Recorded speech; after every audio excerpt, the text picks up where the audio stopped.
proclamación del Santo Evangelio según San Mateo. Gloria a ti, Señor.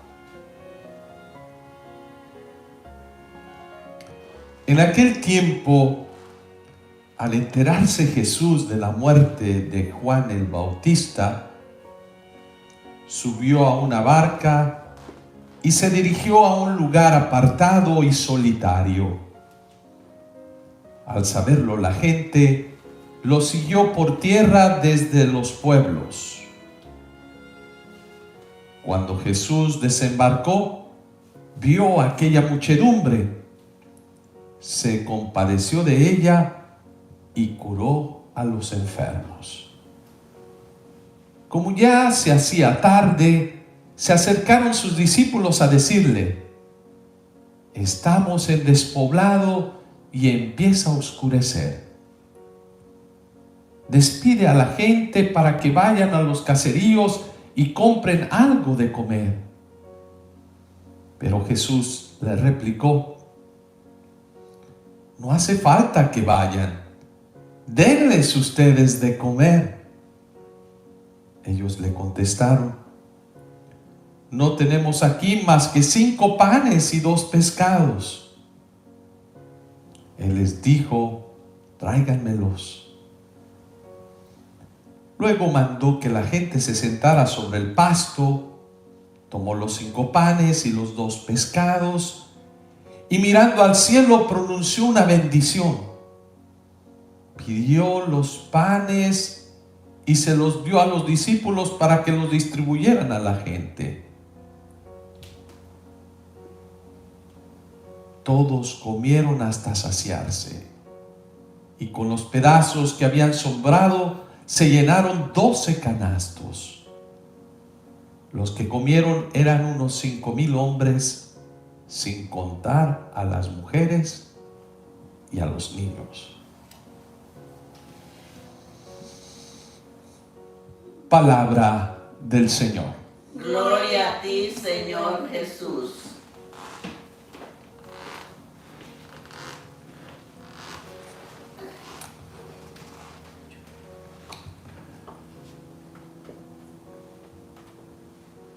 Hoy volvemos a retomar el Evangelio de Mateo. Hace ya unos domingos tuvimos el Evangelio de la multiplicación del evangelista Juan, y hoy lo tenemos de Mateo. Y hay unos detallitos que lo difieren de uno al otro, pero prácticamente pues presentan este evangelio porque es algo importante. Primera cosa que quiero hoy compartir con ustedes es continuando lo que venimos reflexionando en el Evangelio de Mateo.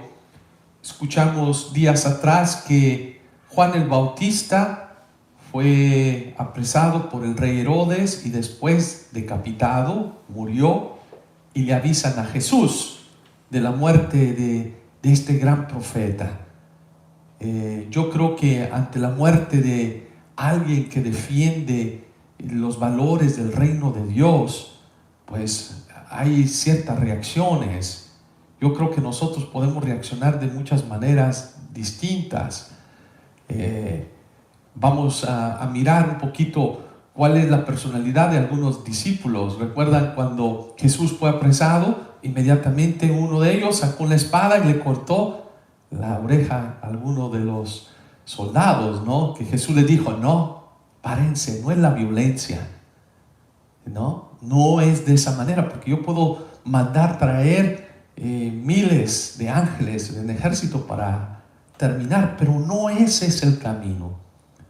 En otra ocasión, cuando Jesús iba predicando en el camino, que quería pasar en un pueblo samaritano y que no lo dejaron entrar, allí también los hijos del trueno, Santiago, Juan, que dicen: Señor, ¿quieres que mandemos llover fuego sobre este pueblo? Y dijo: no, cálmense, no es con la violencia. Pero yo creo que hay un instinto humano nosotros ante la injusticia, ante el mal. Yo creo que todos sentimos ese deseo, pero yo creo que hoy Jesús nos enseña una cosa muy importante, y que es: no te dejes llevar por los instintos humanos o primarios, o no sé, emocionalmente, porque vas a cometer errores. Especialmente cuando estamos bien contentos, alguien te pide algo, sí, sí, y después dice, ay, ¿por qué dije que sí? O cuando estás muy triste, hay gente que puede llegar contigo y se aprovecha de ti. Por ejemplo, una viuda que acaba de perder a su esposo, llega alguien y se puede aprovechar esa vulnerabilidad. O sí, nunca hay que tomar decisiones cuando uno está triste tampoco, o cuando pues, no sabes primero qué hay que hacer, ¿sí? Porque qué hay que hacer es detenerte, hacer un alto en la vida. ¿Qué es lo que hace Jesús al escuchar que Juan el Bautista ha muerto?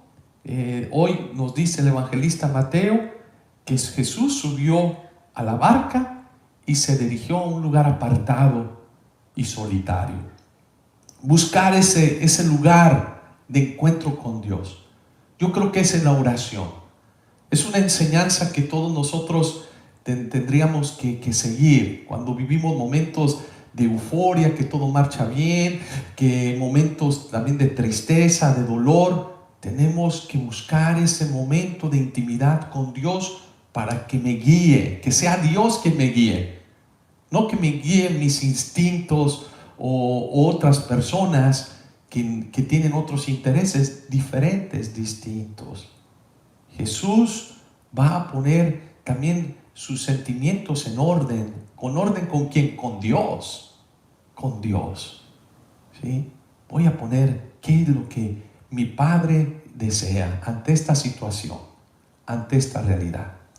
Este es el primer punto que hoy quería compartir con ustedes: la importancia de buscar momentos de oración. Buscar momentos, si tienen la posibilidad de retirarse a orar, en retiro, hacer retiro espiritual. Retiro espiritual no es ir a escuchar sermones, sino estar en contacto con Dios, con su palabra. ¿Qué me dice? Meditar en silencio. Hoy también nos presenta el evangelista Mateo este pasaje de la multiplicación. ¿Y cuál es? Segundo aspecto que quería compartir con ustedes es Jesús, bueno, al buscar ese momento de estar tranquilo, se encuentra con una realidad que la gente lo busca, y Él tiene compasión de aquellos que están buscándolo, de la gente vulnerable, la gente enferma, la gente necesitada. En otro pasaje de la Escritura dice que Jesús veía a esta gente como ovejas sin pastor, pero también Él no se queda indiferente. No hay indiferencia ante el dolor, ante la necesidad de la gente. Y bueno, allí también pues dice el evangelista que se puso a sanar a los enfermos, a curar las necesidades de esta gente. ¿Qué pasa? Que se hace tarde, y aquí hay otro aspecto. Este es el tercer aspecto hoy el tercer punto que quiero compartir con ustedes, es precisamente los discípulos que ya pues ven que han trabajado todo el día, que han estado allí, quizás están cansados y dicen, ¿y ahora qué vamos a hacer? ¿Sí? Estemos tranquilos ya. Y van con Jesús y les dicen, despide a esta gente, ya, deja que vayan, porque se nos va a complicar la cosa.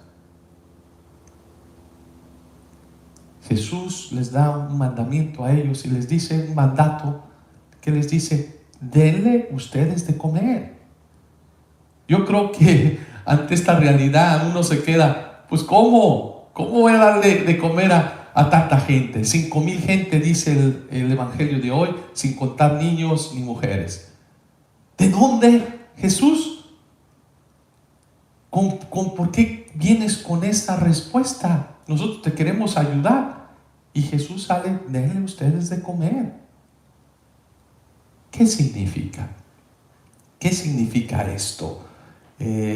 Yo creo que primeramente Jesús pues que se da cuenta pues que los discípulos todavía están en un nivel nada más humano, todavía no trascienden más allá de ver la profundidad del mensaje que viene a traernos Jesús, del poder que tiene Dios en nuestras vidas. Denles ustedes de comer. Ellos responden, pues nomás tenemos 5 panes y 2 peces. Pues tráiganmelos, tráeme eso, lo que tú tengas, tráemelo. Esto me hizo recordar una anécdota que en otras ocasiones se las he contado a ustedes. Cuando hice el camino de Santiago me encontré con un señor en una plaza que estaba hablándole a algunos muchachos jóvenes que estaban haciendo ese camino, ese peregrinar hacia Santiago de Compostela, y yo sentado cerca de allí escuchaba lo que él les decía. No, dicen muchachos, tanta guerra, tanta hambre, tantas necesidades, ¿y dónde está Dios? Pues, ¿dónde está Dios? ¿Qué hacen? ¿Qué pasa? ¿Qué sucede? Yo no sé, jovencitos, ¿qué es lo que ocurre ustedes que vienen a hacer este camino? ¿De qué? ¿De fe? No, ¿dónde está? Y los jovencitos yo veía que nadie decía nada, simplemente se decía, no, pues es cierto, hay mucha hambre, hay mucha necesidad, hay mucha guerra, sí, la iglesia no hace nada, y allí se fueron con la iglesia, que es la representante de Dios aquí en la tierra. Bueno, yo en ese instante quería decir algo, quería opinar algo, pero yo no estaba en ese grupo. Yo era pues nada más alguien que estaba allí al lado escuchando, pero me quedé pensando y dije, ¿qué pasa? ¿Por qué tienen ese sentimiento? Y me quedé un poquito molesto porque este señor, en lugar de presentar una propuesta buena, ¿sí?, siempre es ver lo negativo. Y esto nos pasa en la vida nosotros. Nunca vamos a ver a veces lo bueno que los demás hacen. Siempre vamos a buscar lo malo. Siempre. Es como un instinto a veces humano. Siempre vamos a ver el frijolito en el arroz allí, el punto negrito en todo. No, aquí, en lugar de ver lo bueno, lo hermoso, lo que podemos realizar.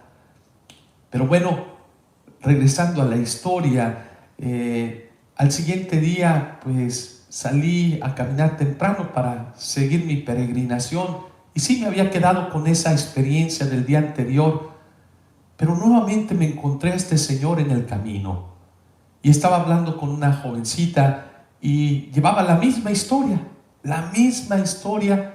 pero ¿qué pasó? ¿Qué fue de diferente? Que en este momento este señor me invitó a la conversación. Usted joven, ¿qué piensa? ¿Verdad que es cierto que hay mucha guerra, hay muchas necesidades en el mundo, muchos niños que mueren de hambre? ¿Y qué es lo que hace Dios? ¿Qué es lo que hace la iglesia? Nada. Y yo me le quedé mirando y allí aproveché a decir unas palabras. Simplemente le dije, ¿cómo se llama usted? Y me dice, me llamo Pedro. Y dije, Pedro, usted me hace recordar a alguien que iba todos los días a la iglesia y llevaba ese mismo complaint o esa misma queja delante de Dios. Señor, ¿qué es lo que tú haces? Mira cuántos niños mueren de hambre. Mira, Señor, ¿qué es lo que tú haces? Tanta guerra en el mundo. Mira, Señor, ¿qué es lo que tú haces? Tanta ideología que existe hoy y que divide. ¿Qué es lo que tú estás haciendo, Señor? Y dije, esta oración era diario, que yo creo que hasta que un día Dios le contestó. Y Pedro se queda mirándome. ¿Y por qué se parece a mí? Porque es la misma petición que tú haces. ¿Qué haces, Dios?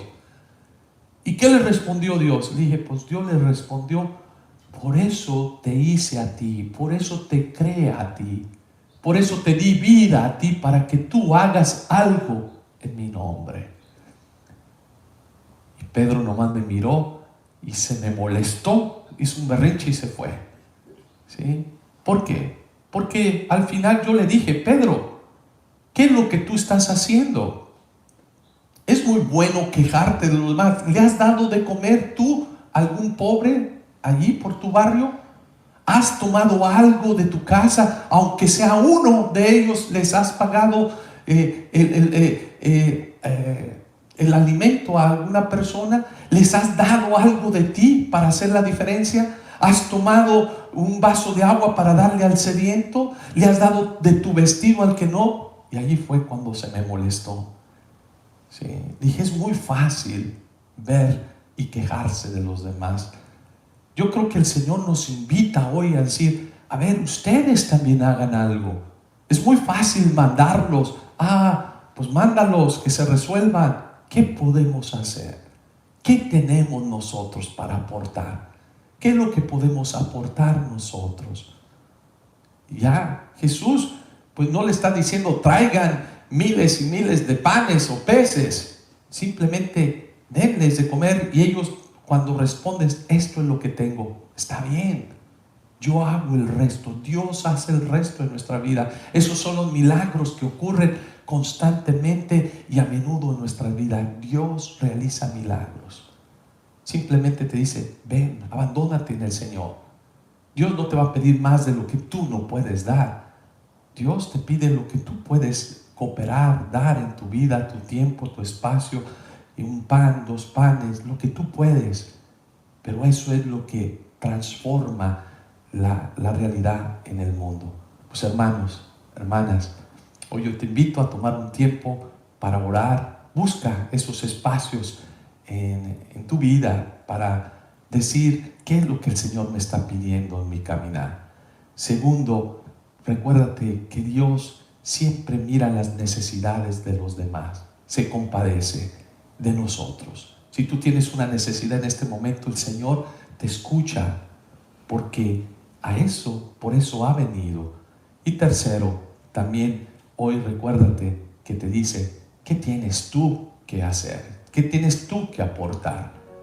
¿Qué es lo que tú tienes que dar para acabar con esa hambre, para acabar con esas ideologías, para acabar con ese mal que existe en el mundo? Para que después vayas ante Jesús y Él lo transforme y multiplique las cosas buenas que tú puedas hacer donde quiera que te encuentres. Así sea. Amén. Amén.